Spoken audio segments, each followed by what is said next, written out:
श्री शिवाय नमस्तुभ्यम। दोस्तों, आप सभी लोग जानते हैं कि 15 अप्रैल 2024 को चैत्र नवरात्रि सोमवार सप्तमी तिथि आने वाली है। दोस्तों, इसी दिन किया जाने वाला पंडित जी द्वारा बताया गया एक लाल फूल और एक सफेद फूल वाला उपाय आप लोगों को जरूर करना चाहिए, क्योंकि दोस्तों ये एक ऐसा उपाय है जो कि इस उपाय को करने के बाद दोस्तों आपको पूरे साल कोई और उपाय को करने की जरूरत नहीं है, क्योंकि इस एक उपाय को करने के बाद आपके घर में इतना धन आएगा कि आप सोच भी नहीं सकते।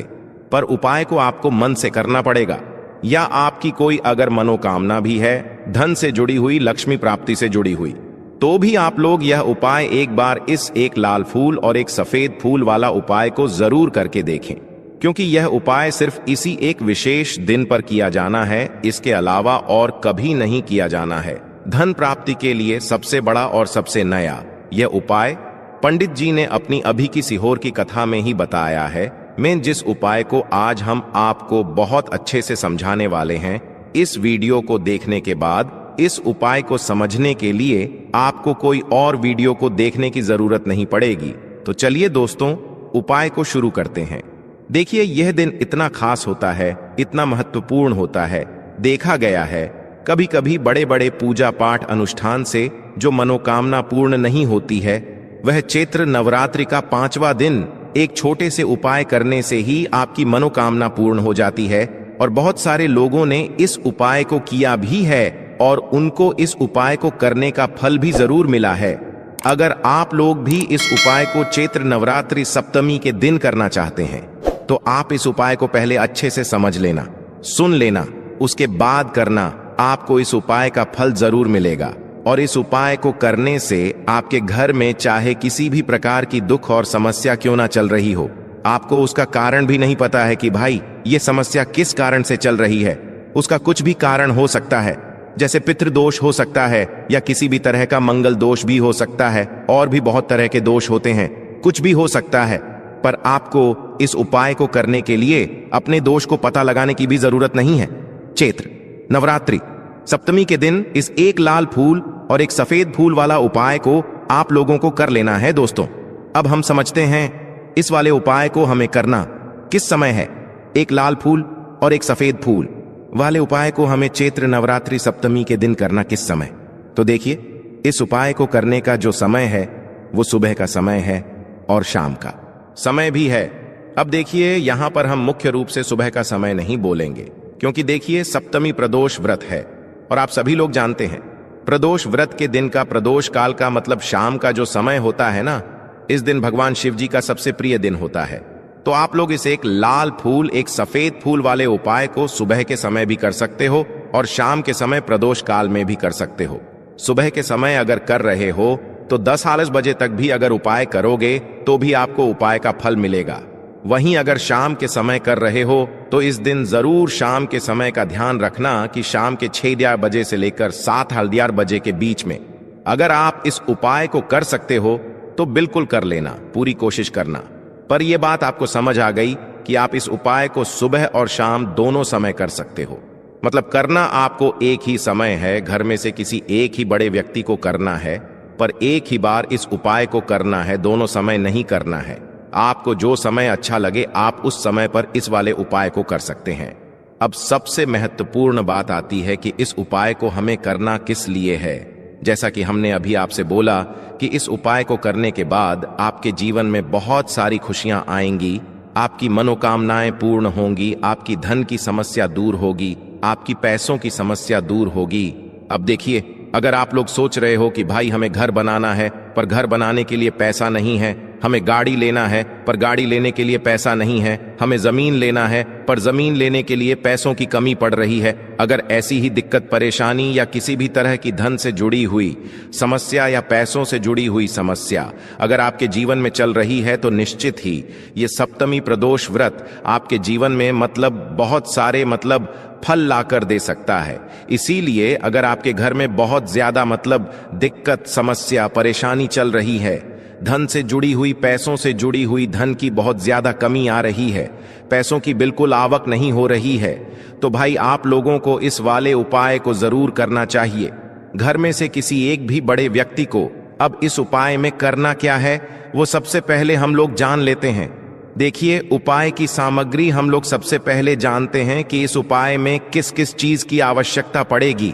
तो देखिए, उपाय का नाम तो एक लाल फूल और एक सफेद फूल वाला उपाय है, पर इस उपाय में कुल मिलाकर 4 सामग्री हमें लगने वाली है, जो कि पंडित जी ने खुद सीहोर वाली कथा में बताया है। और जो हम आपको उपाय बताते हैं वो पंडित जी द्वारा बताए गए होते हैं, वही बताते हैं, अलग से कुछ भी नहीं बताते हैं। तो यहां पर हम लोग समझते हैं कि इस उपाय की सामग्री क्या है। तो देखो, उपाय की जो सामग्री है वो 4 सामग्री हैं, जिसमें से सबसे पहली सामग्री है एक बेलपत्र। एक बेलपत्र क्या होती है? बेलपत्र जो शिव की शिवलिंग पर चढ़ती है। दूसरी चीज है एक शमी पत्र। शमी पत्र वो जो शिवलिंग पर ही चढ़ता है। तीसरी चीज है दोस्तों एक लाल फूल, जो उपाय का नाम है। तो एक यहां पर आपको लाल फूल लेना है। अब ये लाल फूल कौन सा लोगे? देखो, शिवलिंग के ऊपर जो लाल फूल चढ़ता हो उनमें से कोई भी एक लाल फूल पसंद कर लेना, और वो कहीं से तोड़कर या कहीं से खरीद कर लेकर आना, और उस लाल फूल को उपाय में प्रयोग में लेना। उसके बाद में एक सफेद फूल का विशेष रूप से ध्यान रखना। जो सफेद फूल शिवलिंग पर चढ़ता हो सिर्फ वही सफेद फूल लेकर आना, इसके अलावा कुछ मत लेकर आना। तो एक एक मात्रा में ही आपको ये चारों सामग्री चाहिए। एक बेलपत्र, एक शमी पत्र, एक लाल फूल और एक सफेद फूल। ये चारों सामग्री आप लोग तैयार करके रख लेना। सप्तमी के दिन प्रदोष काल में या सुबह के समय जब भी आप इस उपाय को कर रहे हैं, जैसे ही आपके उपाय की सामग्री तैयार हो जाती है, तो क्या हम सीधा उपाय को करने के लिए इन चारों सामग्री को लेकर मतलब उपाय करने के लिए जा सकते हैं?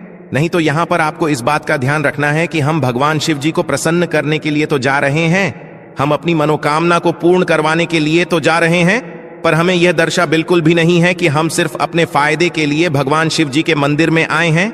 इसीलिए हम इस उपाय को करने के साथ साथ में भगवान शिव जी की पूजन अर्चना के लिए कुछ सामग्री भी जरूर लेकर जाएंगे। जैसे कि सुबह के समय अगर आप उपाय को कर रहे हो इस एक लाल फूल और एक सफेद फूल वाले उपाय को, तो भाई सुबह के समय आपको एक लोटा जल लेकर जाना है। जो लोग प्रतिदिन शिव जी के मंदिर जाते हैं, पूजन अर्चना करते हैं, जल चढ़ाते हैं, फूल बेलपत्र बील गोराल सब कुछ चढ़ाते हैं, भाई वो अपनी पूजन अर्चना वैसी की वैसी ही करना। बाकी जो सिर्फ उपाय को करने के लिए जा रहा है, जो कुछ भी लेकर नहीं जा रहा है, वो कम से कम एक लोटा जल अपने घर से जरूर भरकर लेकर जाना, अगर आप उपाय को कर रहे हो, है ना? क्योंकि इस वाले उपाय को आप भगवान शिव जी की पूजन अर्चना करने के बाद ही करना। वहीं अगर बात करें शाम के समय की, अगर कोई व्यक्ति शाम के समय प्रदोष काल में इस वाले उपाय को कर रहा है, तो भाई आपको मात्र एक घी का दीपक तैयार करना है। ये बात हम हमेशा बोलते हैं।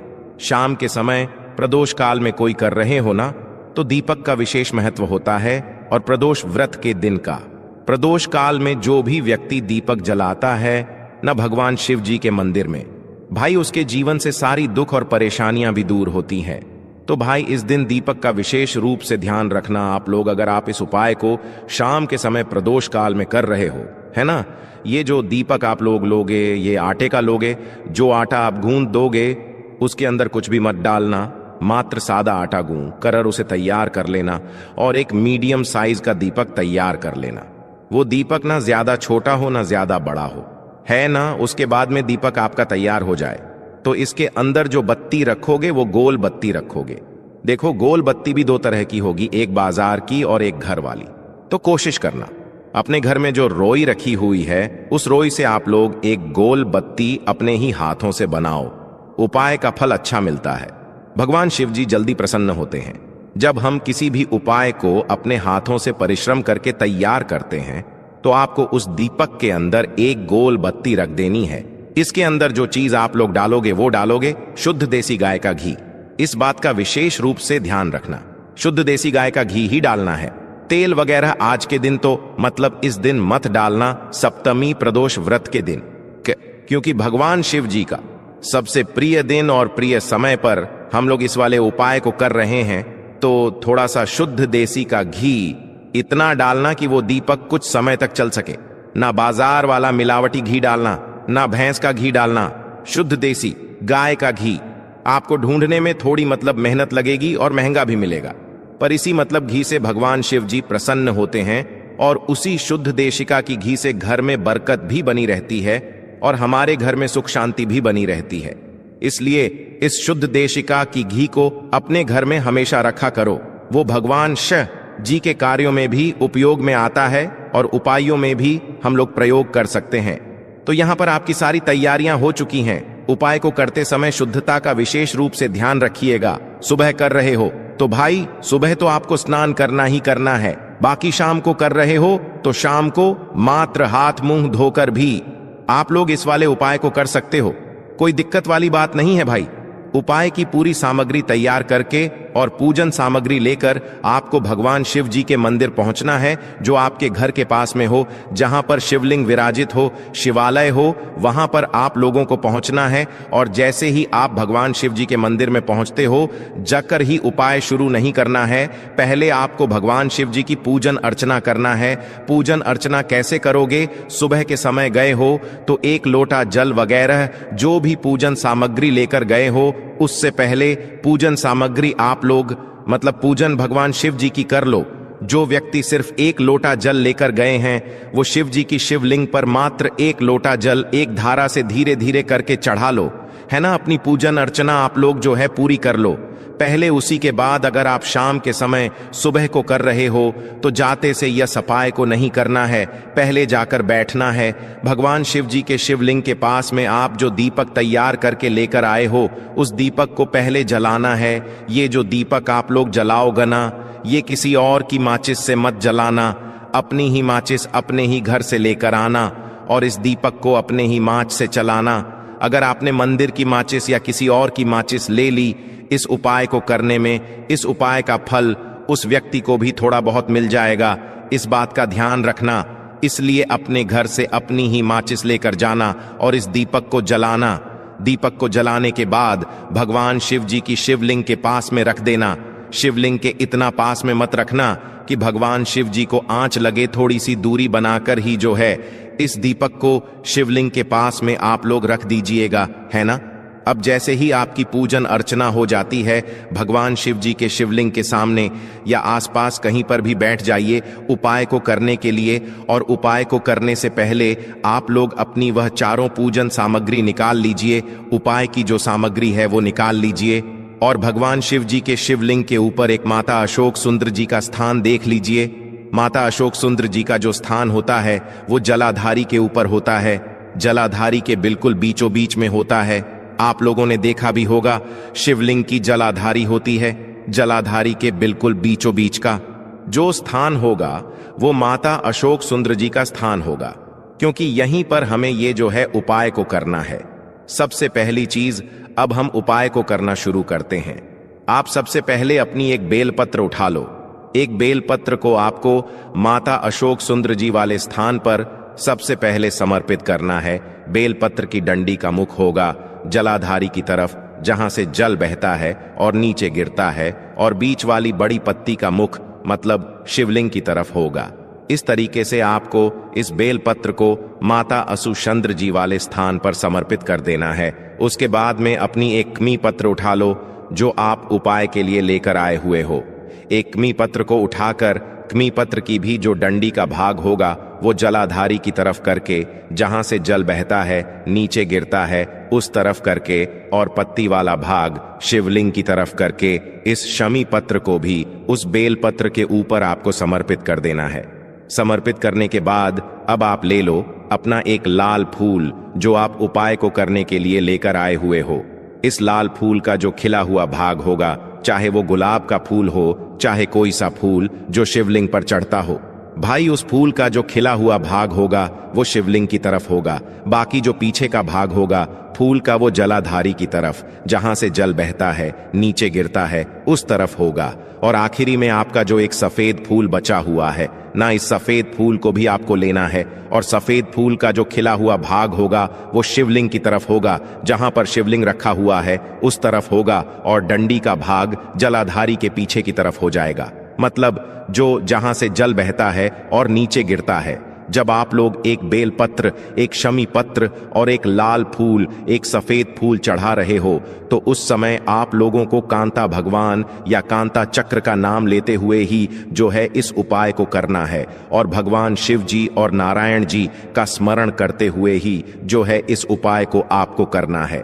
तो जब भी आप एक बेलपत्र, एक शमी पत्र, एक लाल फूल और एक सफेद फूल चढ़ा रहे हो, तो या तो आप कांता चक्र का नाम ले लेना या कांता भगवान का नाम लेते हुए जो है इन सभी सामग्रियों को माता सुषण जी वाले स्थान पर आप लोग समर्पित करते जाना, और शिव और नारायण जी का नाम भी साथ साथ में लेते जाना। और जैसे ही आप लोग ये उपाय पूरा कर लेते हो, चारों सामग्रियां समर्पित कर देते हो, उसके बाद में भगवान से वहीं के वहीं बैठे बैठे हाथ जोड़ के प्रार्थना करना। आपकी जो मनोकामना हो, धन से जुड़ी हुई, पैसों से जुड़ी हुई, घर में माता लक्ष्मी जी की कमी हो रही है, जो भी दुख और समस्या परेशानी चल रही हो, आपको अपनी वह दुख और परेशानी जो है भगवान शिव जी से उपाय को पूरा करने के बाद वहीं पर पास में बैठकर बोल देना है, हाथ जोड़ के आंखें बंद करके। उसके बाद में 2 मिनट भगवान के नाम का जाप करना है, और उपाय जैसे ही पूरा हो जाता है, भगवान से आशीर्वाद लेकर, भगवान को धोख देकर, भगवान से प्रार्थना करके आप अपने घर पर वापस आ सकते हैं। यहां पर आपका यह वाला उपाय पूर्ण हो जाता है। इस उपाय को करने के बाद निश्चित ही आपको इस उपाय का फल बहुत ही जल्दी और बहुत बड़ा होकर मिल जाएगा। ओम नमः शिवाय। श्री शिवाय नमस्ते।